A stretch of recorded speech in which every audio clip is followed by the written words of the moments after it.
प्रणाम स्वामी जी। स्वामी जी, मैं व्यवहारिक जीवन तो बहुत सही ढंग से जी रहा हूँ, लेकिन मैं पूजा पाठ नहीं करता। तो क्या मुझे पूजा पाठ करनी चाहिए या यही मेरी पूजा हो सकती है?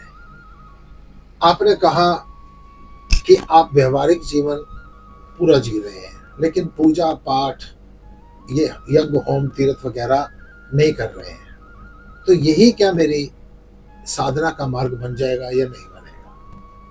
बेटा, बात ऐसे है कि वर्क इस वर्शिप कर देना चाहिए, कर्म ही पूजा। दुख का विषय क्या है कि भगवान ने हमेशा संदेश दिया, हमारे सनातन धर्म ने कहा ग्राहक देवो भव, यानी तो दुकान पर बैठकर ही तो ग्राहक में भगवान का दर्शन कर। तो दुकान पर बैठकर दुकान को ही अपनी मंदिर समझकर उस पर काम कर, क्योंकि दुकान तेरी नहीं है, ये परमात्मा की कृपा है, तेरे कर्मों का फल उसने दिया है। लेकिन दुख का विषय क्या है, हमने दुकान को तो मंदिर बनाया नहीं, बल्कि मंदिर को भी दुकान बना दी है। वहां पर भी भगवान के साथ भी क्या करते हैं, गिव एंड टेक। माँ मुरादे पूरी कर दे, हलवा बांटूंगी। अगर तूने मुरादे पूरी नहीं की तो तेरा हलवा फिर कैंसिल है, तुम वेट करती रहना। यानी तू मेरे को मकान दे, तू मेरे को दुकान दे, तू मेरे को पुत्र दे, तू मेरे को पौत्र दे, मैं तेरा भजन करवाऊंगा, मैं तेरी चौकी करवाऊंगा, मैं तेरा मंदिर बनाऊंगा, मैं तेरी मूर्ति स्थापना करूंगा। ये बिजनेस है या नहीं है? आपने कहा कि आप व्यवहारिक जीवन तो जी रहे हैं। देखिए बेटा, बात ऐसे है, दुकान पर भी आप अगर अपने लोभ पर नियंत्रण रखते हैं, माँ बाप के साथ भी अगर आप कर्तव्य का पालन करते हुए उन्हें पूरा समय दे रहे हैं, पत्नी और बच्चों के साथ भी अपनी ड्यूटी को समझते हुए आप एक कर्ता नहीं निमित्त बनकर सारे काम कर रहे हैं, तो समझना आप भक्ति ही कर रहे हैं।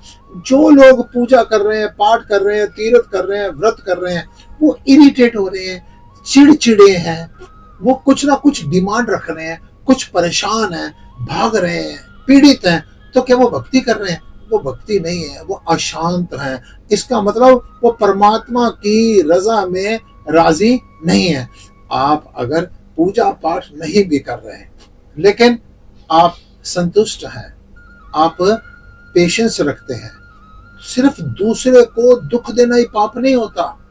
आप अगर खुद को भी दुख नहीं दे रहे, आपका अपने साथ पहला कमिटमेंट है कि मैंने दुखी नहीं होना, मैंने शांत रहना है, मैंने आनंदित रहना है, तो सत्य चित आनंद, यानी आप उस आनंद को उपलब्ध हैं, तो पूजा पाठ ना करके भी आप भक्ति कर रहे हैं।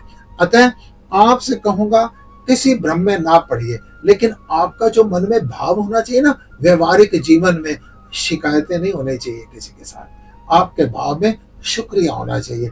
जिस पर कहा जाता है जो शुक्रिया हो वो परमात्मा के लिए हो, हर आदमी के लिए शुक्रिया हो। आपके अगर जीवन में ये लगता है ना, जैसे मेरे माँ बाप है ना, परमात्मा कृपा करे अगले 20 जन्म में मैं अगर जन्म लूँ ना, यही मेरे माँ बाप बने। जो मेरी पत्नी है ना, मैं उससे इतना प्रसन्न हूँ, मेरे आगे 20 जन्म में भी यही मुझे पत्नी मिले। जो मेरे रिलेटिव्स है ना, मैं सबसे बड़ा प्रसन्न हूँ, मेरा बड़ा भाग्य अच्छा है। इससे पता चलता है आप अपनी लाइफ में सेटिस्फाइड है। और जो आदमी संतुष्ट है, इसका मतलब जो प्राप्त है वो पर्याप्त है कि वो मार्ग पर चल रहा है। यानी जो मुस्कुरा रहा है ना, वो भगवान का शुक्रिया मना रहा है। हंसना भी इबादत बन जाता है। जे कितने हंसने का चज होवे, आपकी मुस्कुराहट भी, आपका हंसना भी भगवान की इबादत है। हंसेगा कौन? जो खुश होगा, जो संतुष्ट होगा। और खुश कौन होगा? जो अपने कर्तव्य कर्म को पूरा करके लोगों से एक्सपेक्टेशन ज्यादा नहीं रख रहा है।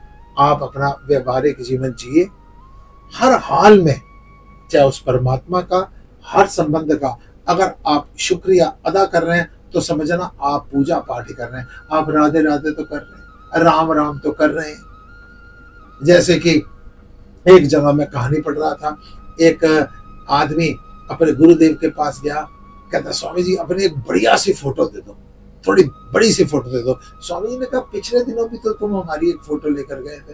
कहता स्वामी जी ये दुकान पर लगानी है। कहता अच्छा अच्छा, बड़ा अच्छा शिष्य है, दुकान पर इसने फोटो लगानी। कहता है स्वामी जी बात ऐसे है ना, कई बार गाहक आते हैं ना तो कसम खानी पड़ती है। पहली बात तो ये विश्वास का माध्यम बन जाता है कि मेरे सिर पर अगर गुरु की फोटो लगी है तो लोगों को विश्वास बन जाता है बड़ा धार्मिक है, छोटी मोटी हरकत ना उससे छुप जाती है। फिर कई बार कसम खानी पड़ती है कि मैं अपने महाराज जी की कसम खा रहा हूँ। वो आप भक्ति कर रहे हैं, फोटोएं लगा ली, पूजा कर ली, पाठ कर ली, राम राम का हर बात में राम राम, जय माता दी, जय श्री कृष्ण, राधे राधे तो कर लिया।